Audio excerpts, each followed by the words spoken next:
nous allons prier. Seigneur, merci pour ta parole, Seigneur. Merci parce qu'elle est vivante, Seigneur. Merci parce que ce livre qui a été écrit des centaines d'années en arrière est vivante pour nous aujourd'hui. Seigneur, ce n'est pas des lettres mortes que nous lisons, ce n'est pas de la vieille littérature, c'est quelque chose qui parle à notre cœur.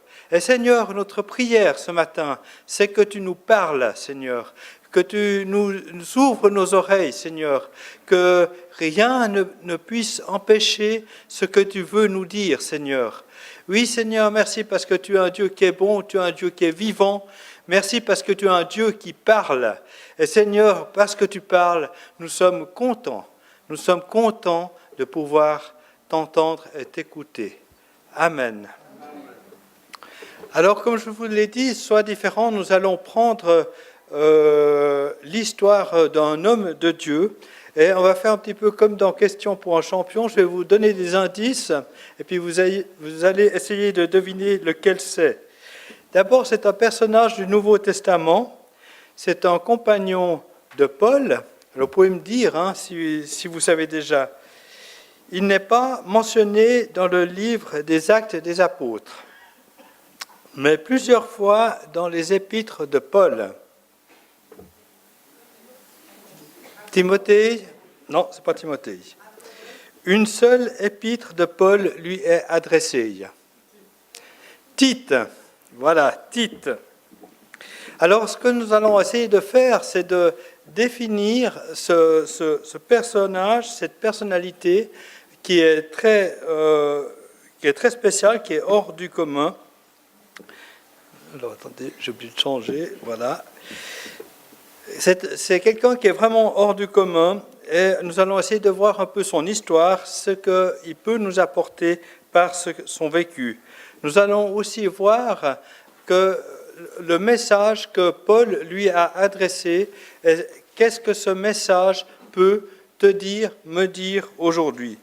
D'abord, on sait que Tite est grec. Il n'est pas de source juive. Vous voyez les coordonnées en bas de chaque diapositive, Galates 2, 3. On sait que Paul l'a amené à la foi, probablement lors de son premier voyage. Alors, on sait aussi également qu'il est devenu très tôt un compagnon de Paul. On sait aussi qu'il était au courant des coutumes juives, car il a participé à un concile, ce qu'on appelle le concile de Jérusalem, et ce concile était très important pour l'époque et a encore des répercussions pour nous aujourd'hui.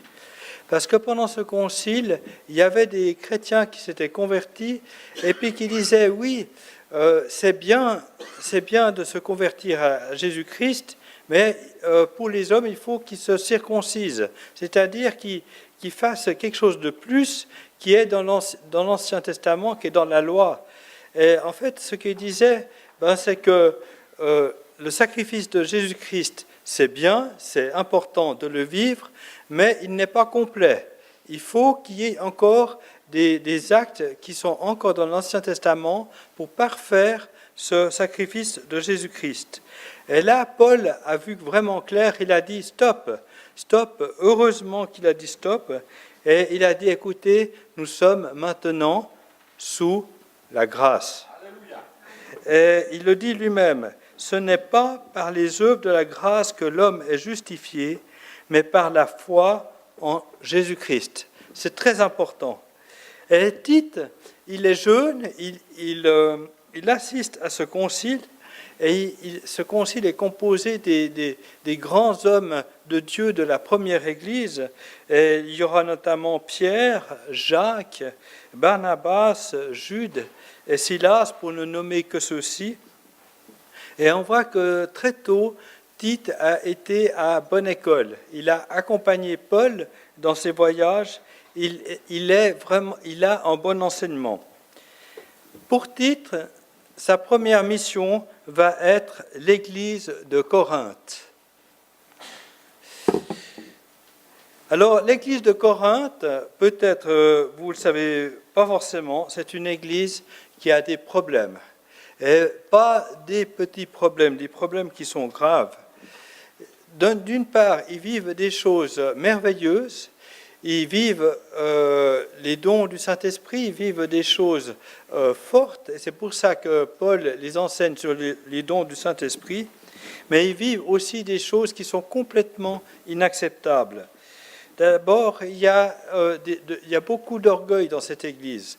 Il y a tellement d'orgueil, division, les gens sont les uns contre les autres, et même au sein de l'Église, ils se font des procès en justice. Ça ne va pas du tout. Et on voit aussi qu'il y a une immoralité qui est tellement grande que Paul en est offusqué. Il y a même l'inceste dans cette Église, et personne ne leur dit rien. Et là, nous venons de prendre le repas du Seigneur. Si vous aviez été à l'époque dans l'église de Corinthe, vous étiez vraiment scandalisé. On ne peut pas dire autrement. Imaginez que le repas que nous ayons pris juste il y a quelques instants, qu'il y en a un qui sort un Tupperware, il commence à manger, et puis que l'autre, celui d'à côté, il sort une bouteille de vin rouge, il commence à la boire jusqu'à ce qu'il soit ivre. Et c'est ce qui se passait dans l'église de Corinthe. Et c'est des choses qui nous choquent aujourd'hui, même aujourd'hui. Et Paul est vraiment attristé par ce qui se passe. Et Paul va envoyer d'abord un premier homme de Dieu dans cette église de Corinthe. Cela va être Timothée. Timothée, on sait que Timothée avait une personnalité plutôt timide, plutôt réservée, et on peut supposer qu'il n'a pas eu assez de force pour s'imposer dans cette église. Alors qu'est-ce que Paul va faire? Il va envoyer, on dirait aujourd'hui la cavalerie lourde, il va envoyer Tite. Tite qui certainement avait une personnalité plus forte et qui a su dire ce qu'il fallait. Et Tite va rester quelque temps à Corinthe, et il va œuvrer dans cette église où il y avait ces difficultés, et plus tard, il va rencontrer Paul qui lui-même est arrivé en Macédoine. La Macédoine, c'est le nord de la Grèce. Et Paul, il rencontre aussi des difficultés, il n'en peut plus, et il le dit lui-même, depuis notre arrivée en Macédoine, notre chair n'eut aucun repos. Nous étions affligés de toute manière, lutte au dehors, crainte au dedans, mais Dieu, qui console ceux qui sont abattus, nous a consolés par l'arrivée de Tite. On peut imaginer le dialogue qu'il y a eu. Tite qui arrive et puis qui dit « Écoute, je reviens de Corinthe et j'ai vu quelque chose. Dieu a changé l'église de Corinthe. Tu te rappelles de celui-ci qui n'allait pas du tout, celui qui faisait n'importe quoi. Je lui ai parlé du Seigneur, on a prié ensemble et Dieu a agi. Et puis l'autre, cette dame qui faisait aussi n'importe quoi, qui était dissolue, j'ai prié avec elle et puis Dieu a agi. Et en sorte que cette église a été vraiment retournée dans la bonne direction.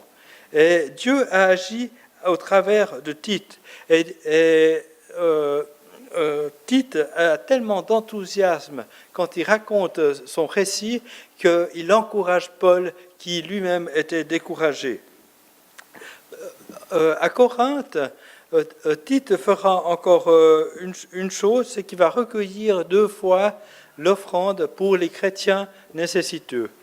L'église de Jérusalem avait vécu beaucoup de persécutions et ils avaient des besoins financiers, ils avaient besoin d'être soutenus. Et Tite va recueillir ces offrandes pour l'église de Jérusalem. On peut dire de Tite que c'est un homme de confiance, qui est économe et qui sait diriger dans la bonne direction une église. On peut dire aussi que sa première mission est une réussite, grâce à Dieu. La deuxième mission s'étend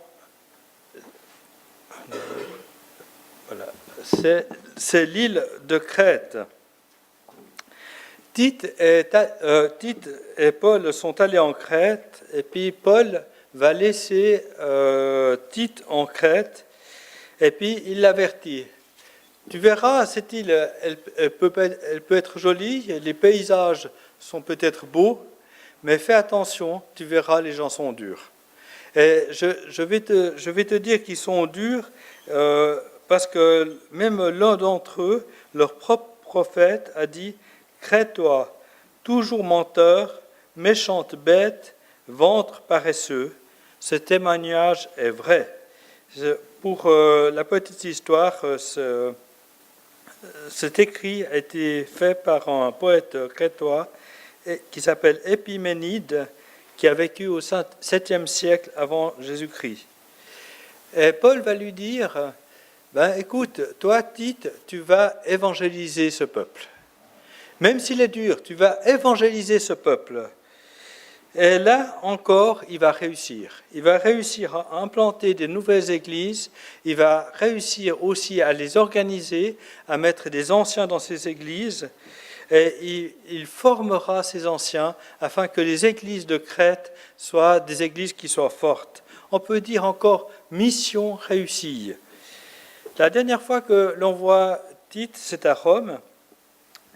À Rome, Paul a été mis en prison et étonnamment, il pouvait recevoir des visiteurs et Tite a été un des visiteurs qui a vécu un certain temps avec Paul, aussi pour l'accompagner, pour l'encourager. Et la dernière chose que l'on sait, c'est qu'il quitte Paul pour aller en Dalmatie, c'est-à-dire aujourd'hui dans la Croatie moderne. Selon la tradition des pères de l'Église, il serait mort à 94 ans, l'âge respectable de 94 ans, en Crète. Mais Paul dit de Tite qu'il est son associé et son compagnon d'œuvre. Paul ne traite pas du tout Tite comme un subordonné ou quelqu'un qui a tout appris, comme un maître traite son élève. Il le traite vraiment comme un homme de Dieu. Il a confiance en lui et il peut compter sur lui. Alors, l'épître qu'il lui écrit, la lettre qu'il lui écrit, a été écrite vers environ 64-65 après Jésus-Christ, et ce sera l'avant-dernière qu'il écrira. La dernière étant celle de 2 Timothée. Il faut juste savoir que les livres dans le Nouveau Testament, notamment les épîtres, ne sont pas forcément dans l'ordre chronologique. Par exemple, l'épître à Philémon a été écrite avant. Elle a été écrite en 61 après Jésus-Christ.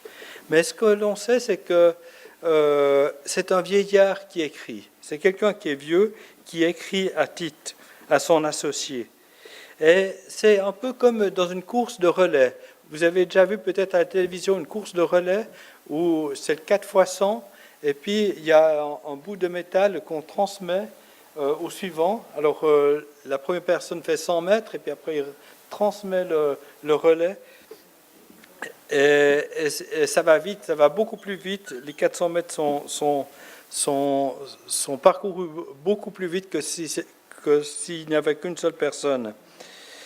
Et Paul lui dit, écoute, moi je te donne le relais, je te donne le flambeau, continue, va de l'avant, sois différent parce que c'est la seule manière que tu vas faire pour changer, pour que des Crétois viennent à l'Évangile.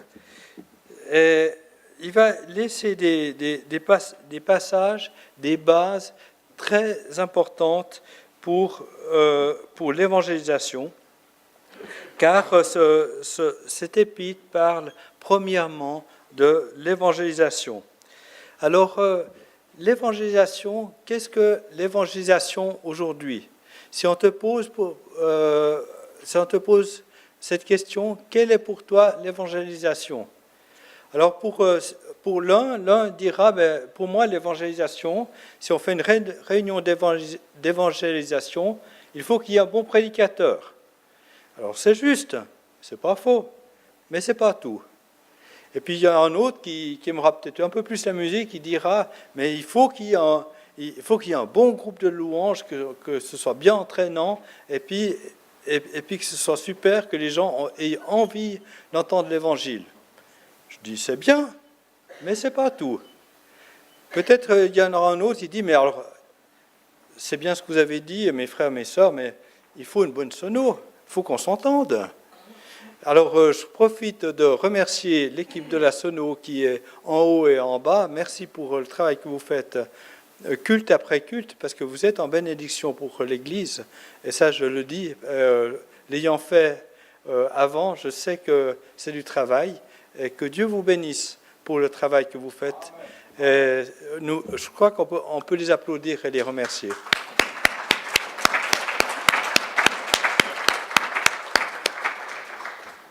Mais Paul va aller plus loin. Il va dire à Tite ce qu'il doit dire aux Crétois pour que ces Crétois eux-mêmes puissent évangéliser. Et vous verrez que c'est des bases tout à fait actuelles. C'est des bases qui sont pour nous aujourd'hui. Elles te concernent, elles me concernent. Nous allons lire le chapitre 2 de Tite. Tite, chapitre 2. Alors je la lis dans la version Bible du Semeur. Toi, au contraire, parle selon ce qui est conforme à l'enseignement authentique. Dis aux hommes âgés d'être maîtres d'eux-mêmes, respectables, réfléchis, pleins de force, dans la foi, l'amour et la persévérance.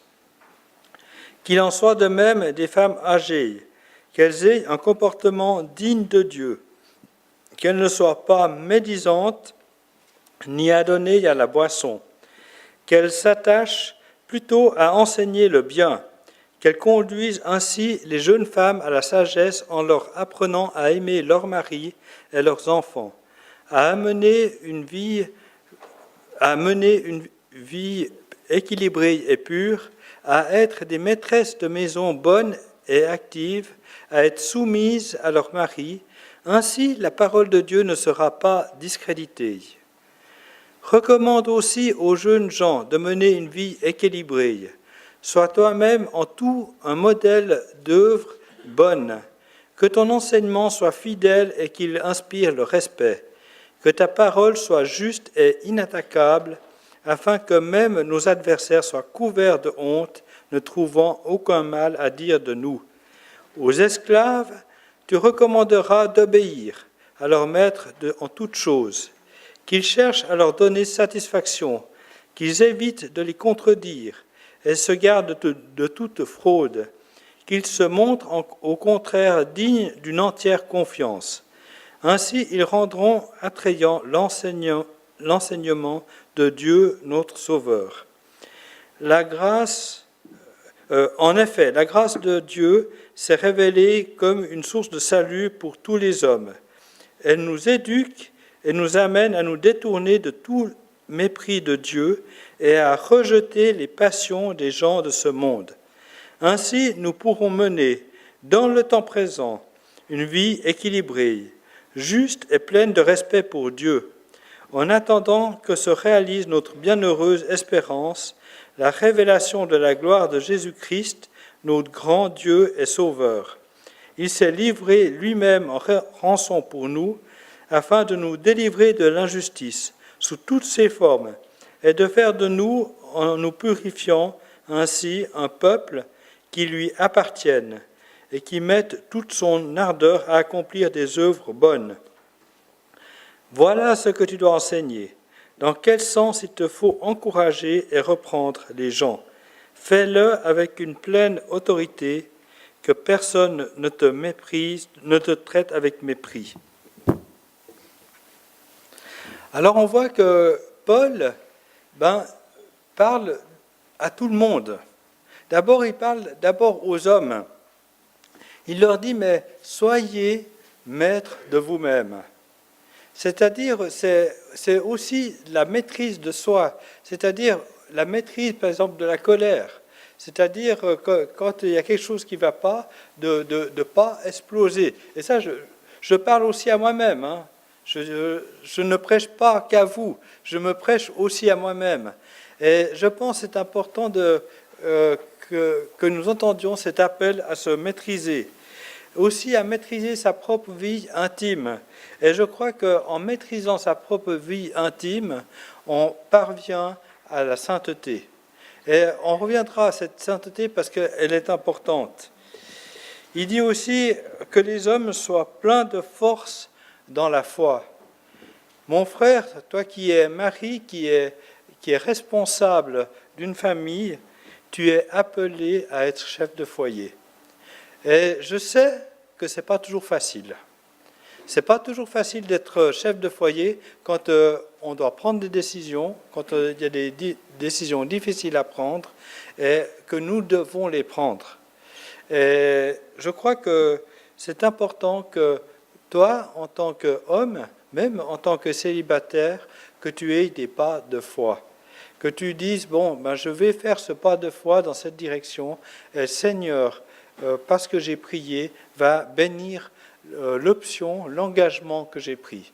C'est ça, faire des pas de foi. Tu es appelé à faire des pas de foi. Et tu verras que les gens qui sont autour de toi verront que tu es différent, que tu as quelque chose qu'ils n'ont pas. Et ils voudront savoir quel est ce quelque chose, parce que tu feras des pas que eux n'oseront pas faire, parce que tu suis le Seigneur. Et ça, c'est important. Pour les femmes, Paul a un langage que j'apprécie beaucoup parce qu'il a beaucoup de tact. Il parle de l'aspect extérieur, en général. Alors, il parle surtout aux personnes d'âge mûr, plus âgées, et il leur dit, mais que votre aspect extérieur soit convenable à la sainteté. Et je ne vais pas m'étendre là-dessus, mais je pense que c'est important, vous qui êtes plus âgés, que vous puissiez conseiller les plus jeunes en leur disant, mais écoute, ma fille ou ma sœur, ce que tu as mis là, ça ne convient pas très bien. Et que nous ayons que vous ayez le courage de le dire. Et ça, je pense que c'est mieux que vous, en tant que femme, le disiez à d'autres femmes. Parce que si un homme le dit, ce ne sera pas forcément bien pris. Et c'est normal, parce que nous ne vivons pas forcément les mêmes choses. Je crois que l'aspect extérieur démontre beaucoup la personnalité de ce que vous vivez à l'intérieur. Et Paul continue en parlant du foyer. Il dit, mais exhortez les jeunes femmes à aimer leurs maris et leurs enfants. Alors ça, c'est bien, hein. Surtout que moi, je suis un mari, alors je suis content d'entendre ça. Mais je crois que c'est un témoignage. Et je crois qu'il parle, là, il parle aussi de la soumission. Et je crois qu'une soumission qui est bien faite dans un couple, c'est quand il y a du respect. Et quand le mari aime sa femme, il la respecte et il n'est pas autoritaire. Et c'est la même chose dans l'autre sens. Quand la femme aime son mari, elle le respecte. Et je pense qu'il peut y avoir une bonne soumission. Nous sommes différents, mais nous sommes complémentaires par la grâce de Dieu. Et Paul continue, il enfonce le clou, je dirais. Il dit « Soyez de bonnes maîtresses de maison ». Alors, dans la Bible en français courant, la traduction elle est plus radicale. Il dit « Prenez soin de votre ménage ». Quel vilain mot. Quel mot avilissant, quel mot déshonorant, quel mot rabaissant. Hein, vous êtes d'accord? Si vous téléphonez à votre ami, puis vous lui dites « Ah, salut, qu'est-ce que tu fais de beau ce matin ?» « Je fais mon ménage. » Alors, elle n'est pas contente de le faire. Et puis, on voit que Paul en parle. Alors, Paul, qui est célibataire, alors comment Paul peut-il parler de ménage, lui qui est célibataire? Et puis, celui qui vous parle, il est marié, et puis il aide un petit peu, mais il ne fait pas le ménage. Alors comment Paul peut parler du ménage? Et il va dire quelque chose, et ça j'aimerais vous le laisser à vous, mesdames, mesdemoiselles, parce que le ménage est important, et il le dit, afin que la parole de Dieu ne soit pas blasphémée. Et je crois que par le ménage que vous faites, vous faites de l'évangélisation. Quand vous recevez quelqu'un, et puis que le ménage est bien fait, que les gens voient que votre appartement, que votre lieu d'habitation est bien tenu, et puis que vous leur parlez d'un Dieu qui les aime, qui est un Dieu d'ordre, qui est un Dieu qui est saint, la parole est retenue. C'est quelque chose qui se voit. Et vous savez, le témoignage, c'est quelque chose qui se voit, premièrement. Et je ne pense pas que si votre appartement qui est rempli de détritus, et puis que vous dites, puis ça sent et tout ça, puis que vous dites que Dieu est saint au milieu de cet appartement-là, je pense pas que ce soit un bon témoignage. Je pense qu'on est clair. Et c'est pour ça que Paul le dit, afin que la parole de Dieu ne soit pas blasphémée. Il parle aussi des jeûnes. Alors moi j'aime bien ce passage des jeûnes parce que les jeûnes, en fait, ils parlent directement aux plus anciens. Encourage, parce que là il parle à Tite, mais je pense que c'est aussi pour nous qui avons un peu plus d'âge. Encourage les jeunes à ne pas aller dans les excès. Et il va encore plus loin, que ta parole soit saine et irréprochable. En fait, que tes paroles soient vraiment des paroles d'encouragement, des paroles qui soient justes, qui sonnent justes, et afin d'amener la pureté, que ce soit dans ta vie, dans la vie du jeune, et aussi l'intégrité. Et Paul dit à Tite, sois un modèle à tout point de vue par tes belles œuvres. Et j'aimerais te dire que toi, tu es un modèle. Tu es un modèle, toi qui es plus âgé, même si tu es plus jeune, tu es un modèle. Que tu le veuilles ou non, tu es un modèle, tu es observé. Alors, est-ce que tu es un bon modèle? Est-ce que tu es un modèle moyen? Ou est-ce que tu es un modèle à éviter? Pose-toi la question. Nous y reviendrons plus tard. À l'extérieur, Paul continue avec l'extérieur, c'est-à-dire que maintenant nous avons vu un peu la famille, le foyer. Maintenant, il parle du témoignage à l'extérieur, au travail. Et, il va dans les choses pratiques.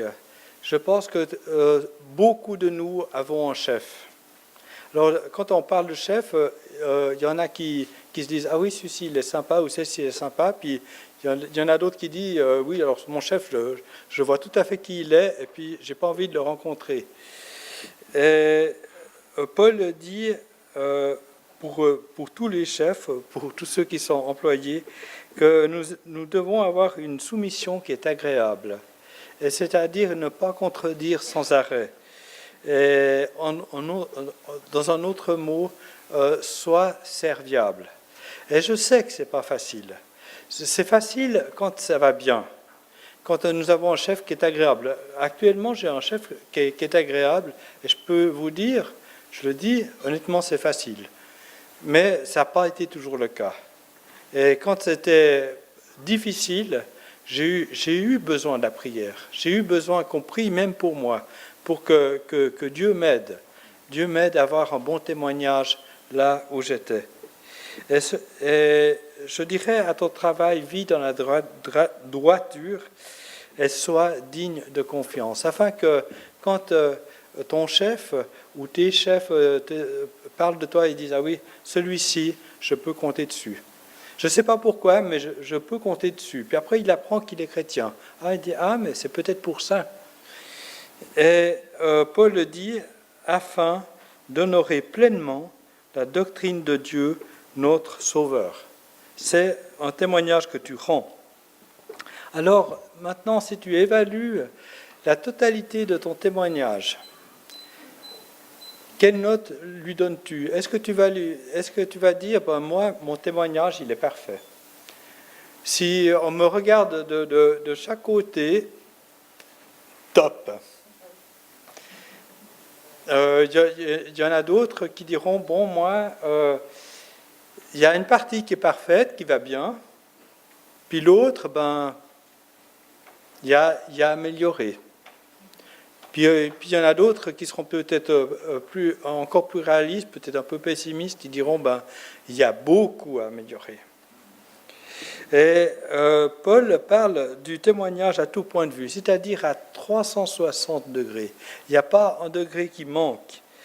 Alors, tu te poses la question, mais mon témoignage, je sais qu'il n'est pas parfait.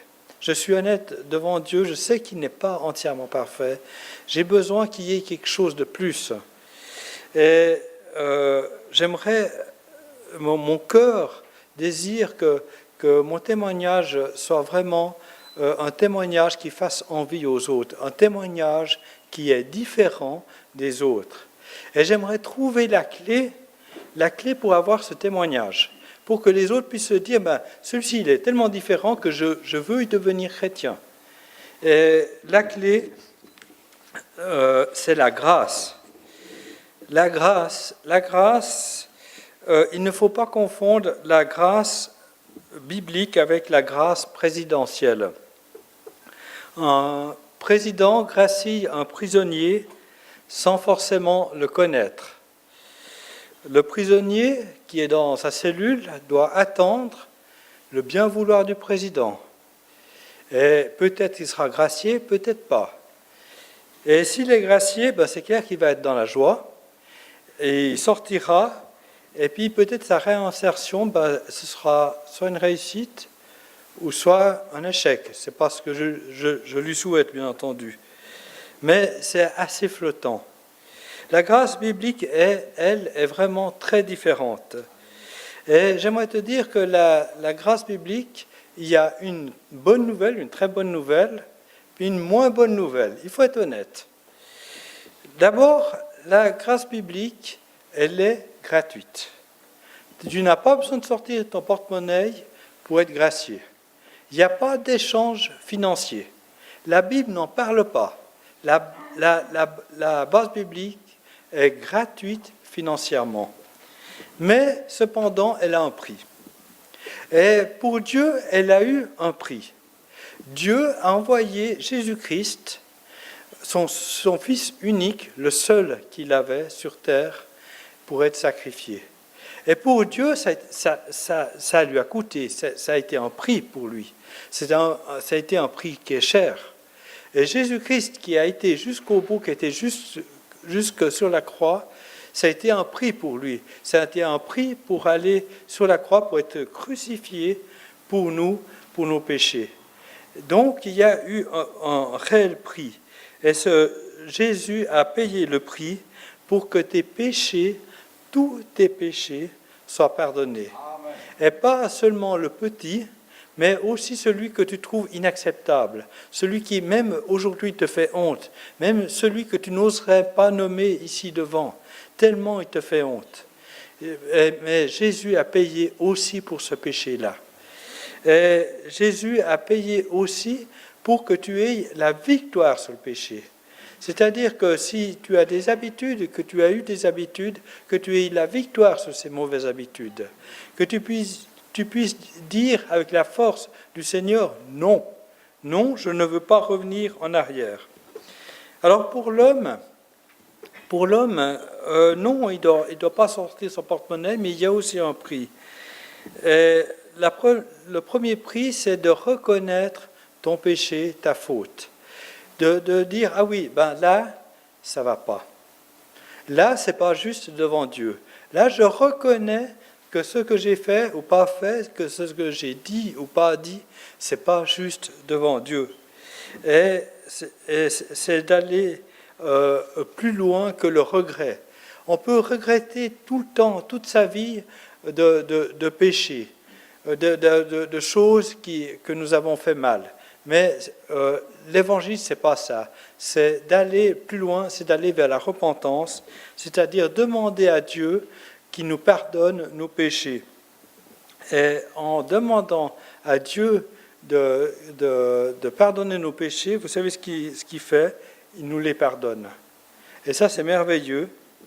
Et ainsi, tu peux te réconcilier à Dieu et lui soumettre ta volonté. Lui dire, Seigneur, jusqu'à présent, ça n'allait pas, je t'ai demandé pardon, et maintenant je change de direction. Je te soumets ma volonté et je ne veux plus faire ce que je faisais avant. Et Dieu va t'aider. Et la bonne nouvelle, c'est que Dieu fait ça instantanément.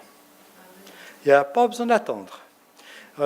Dieu ne va pas dire « Ah oui, mais il s'est repenti, mais on va attendre qu'il se repente encore un petit peu plus. » Non, vous lui demandez pardon, sincèrement, vous lui dites « Seigneur, je te demande pardon pour ce péché, je te demande sincèrement pardon, je veux changer. » Le Seigneur le fait instantanément. Il ne va pas attendre 2-3 jours que ça macère, etc., que vous soyez assez déprimé pour qu'il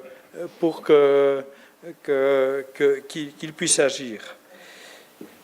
C'est pour ça que dans l'épître de Tite, c'est important le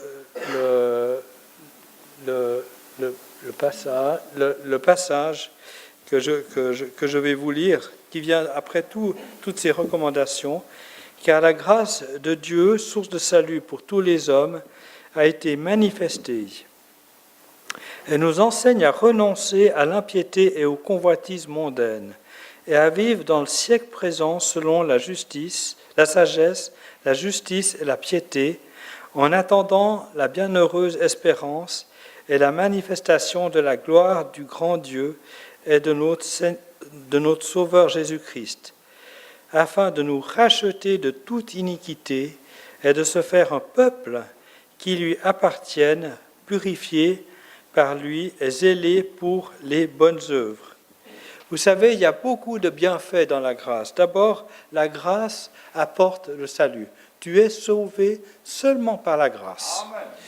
La grâce t'éduque, elle t'enseigne, elle te dit qu'est-ce que tu dois faire, qu'est-ce que tu ne dois pas faire.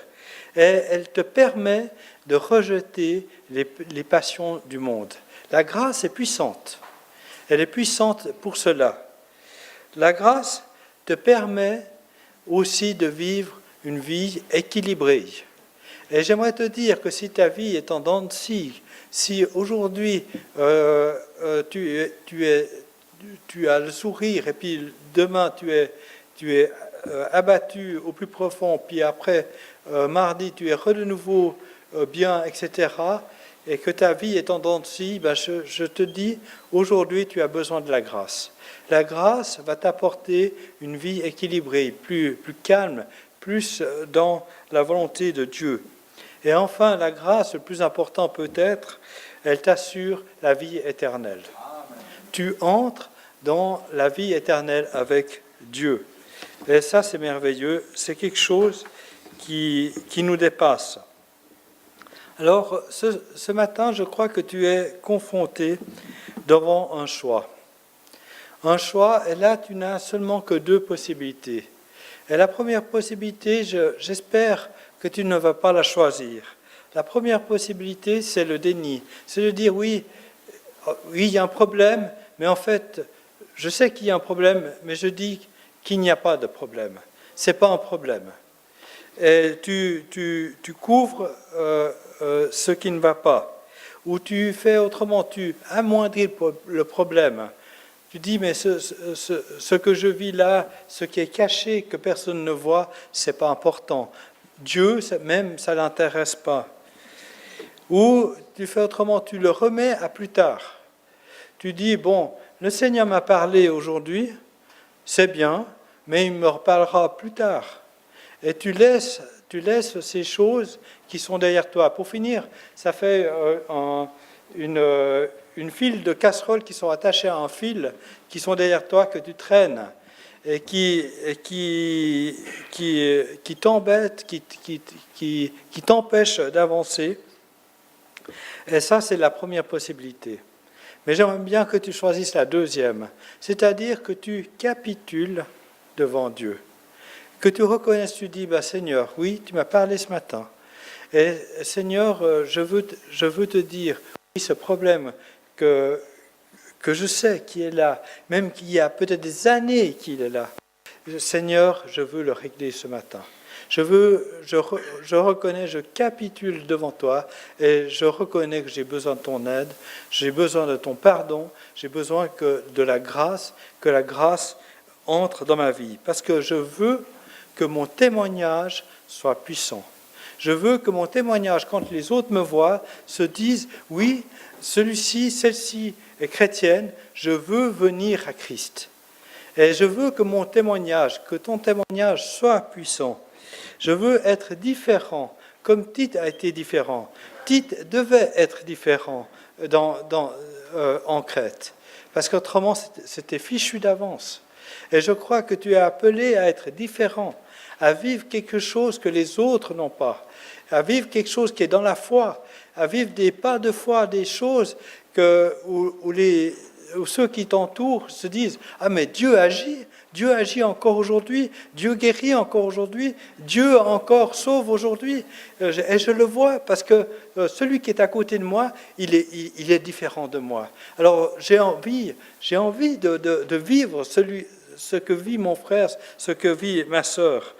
Et je crois que nous sommes appelés à être un modèle pour les autres, un bon modèle, afin que les gens voient la différence qui ne peut y avoir que par la grâce, que par Christ. Et si tu veux gagner des personnes à Christ, commence par toi-même. Ton témoignage est important. Ton témoignage peut changer des vies, va changer des vies, si tu le veux, si tu passes par la grâce. Et je te conseille, je t'encourage à passer par la grâce, à dire oui, Seigneur, je veux passer par la grâce ce matin. Je veux passer par la grâce et accepter ce que tu as pour moi. Amen. Nous allons prier. Seigneur, merci pour ta parole. Seigneur, merci parce que des hommes comme Tite, qui ont vécu dans des milieux très difficiles, ont été différents et ont tenu bon, Seigneur. Ont tenu bon dans des circonstances que nous n'avons peut-être jamais vécues. Et Seigneur, tu nous appelles à être différents. Et Seigneur, je te prie pour mon frère, pour ma sœur, pour moi-même aussi, que nous ayons un témoignage différent. Seigneur, que s'il y a quelque chose qui ne t'honore pas dans nos vies, qui n'est pas ta gloire, qui appartient encore un peu au monde ou qui appartient carrément au monde, qui puisse être amené devant toi, Seigneur. Et Seigneur, je te prie que chacun ici puisse capituler devant toi, Seigneur, et passer par la grâce, parce que cette grâce est tellement importante. Seigneur, j'ai besoin de cette grâce. Tu as besoin de cette grâce aujourd'hui pour avancer, pour avoir un témoignage digne des grands hommes de Dieu qu'il y a eu dans la Bible.